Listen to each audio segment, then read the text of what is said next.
Hello everyone, it's Anna here, and today I will be making a new wreath for my door. The fall has definitely arrived to the Czech Republic, and I have not updated my wreath ever since I did that one for spring, which posted the link up there if you haven't seen that one. So it's definitely well overdue. For my supplies, I will be using this metal ring. This one is 30 centimeters in diameter. I then have this cord, which is a 5mm single twist cord in this kind of beige color, which I think is just gonna go very well with the flowers. Or maybe I shouldn't say flowers, it's more of branches, but in just these, I mean, look at it.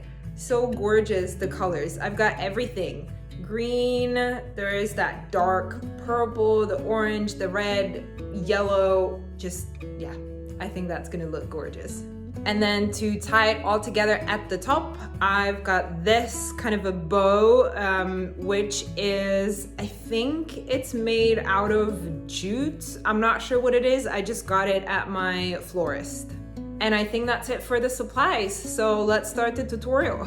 So I've got my hoop secured with this tape to my clothing rack, which, by the way, I think it will be easier if you do this on a tabletop, somehow secure it to a tabletop, but since I'm filming it for you guys, it is easier for me to do it like this. And then I have cut 2 of these super long cords, all the measurements down in the description, and that's all we're going to need, just those 2 cords.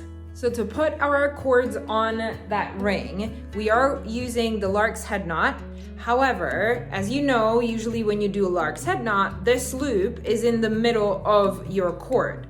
Well, here, because we will be doing the spiral knot later, one of these sides is much shorter than the other. And this short side, it needs to be more or less the length of the circle. I think the circumference it's called, right? So just kind of measure out approximately, doesn't have to be exactly that, but how long the circle is, and then that's how long this side of the cord needs to be, and all the rest you have on that longer side. And the shorter sides between the 2 cords that you have here, they need to be next to each other. So you have the longer ones on the outsides and the shorter ones on the insides. So I already have 1 cord up.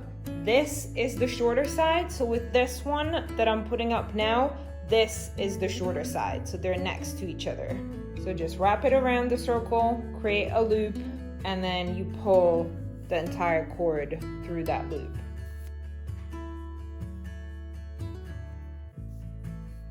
And we tighten.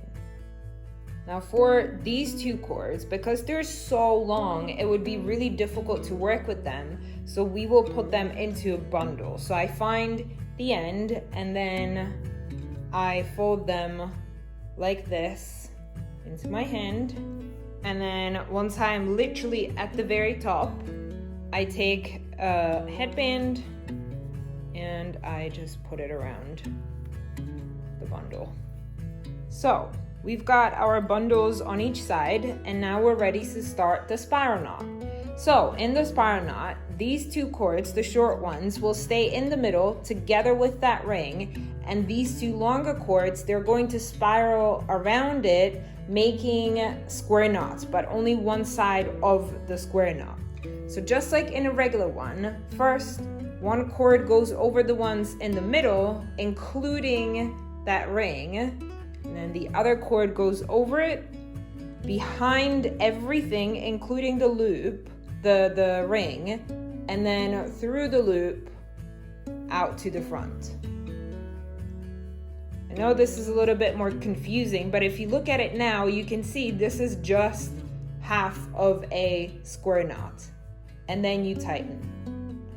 You don't need to worry too much about that beginning because it is going to get covered up by the flowers anyways. Okay, and now we just repeat the exact same thing.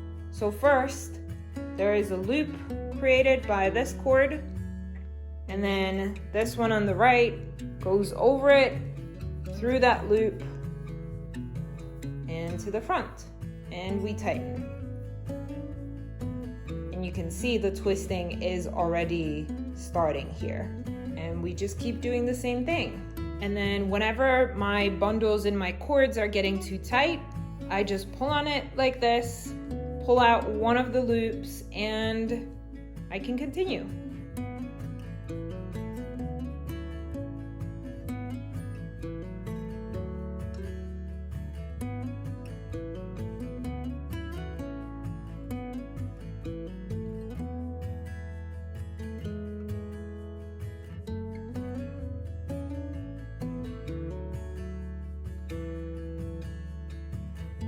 So the entire ring is done and wrapped in the spiral knot. Now for the remaining cords, you see I only have 3 because one of the short ones was very short. So for the remaining 3, what I am probably going to do is use a little bit of a wire and just hold them down, hold them tight to the ring, to the rest of the knots, and then just cut them off. You could also use a glue gun, for example, but since I will be working with the wire with the branches later anyways, I think I'll just use that. And like I said before, no need to worry too much about how this whole part looks because we are going to cover it up anyways.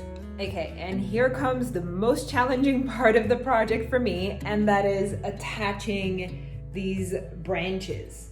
So I always like to lay them out in more or less the place and shape I want them to be. And then I've got all of these wires, I don't know if you can see, these wires that I will be using to attach all of the branches to the ring.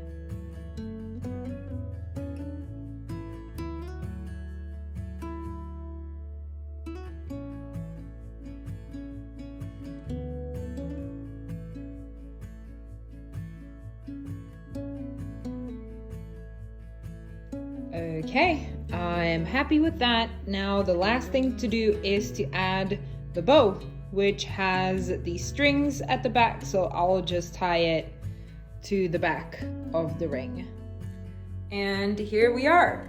I'll show it to you on the door as well, of course, but I mean, this is exactly what I imagined it to look like, with all these fall colors in there, and then just the beige, very minimal and modern. Now the branches, they are live branches. I cut them off of trees. They're not fake ones like the ones I did in the past, so I'm expecting this isn't going to last for too long, but I mean, Christmas is around the corner anyways, so I will be replacing this soon with a new one. I hope you guys have enjoyed the tutorial, and I'll see you in my next video. Bye!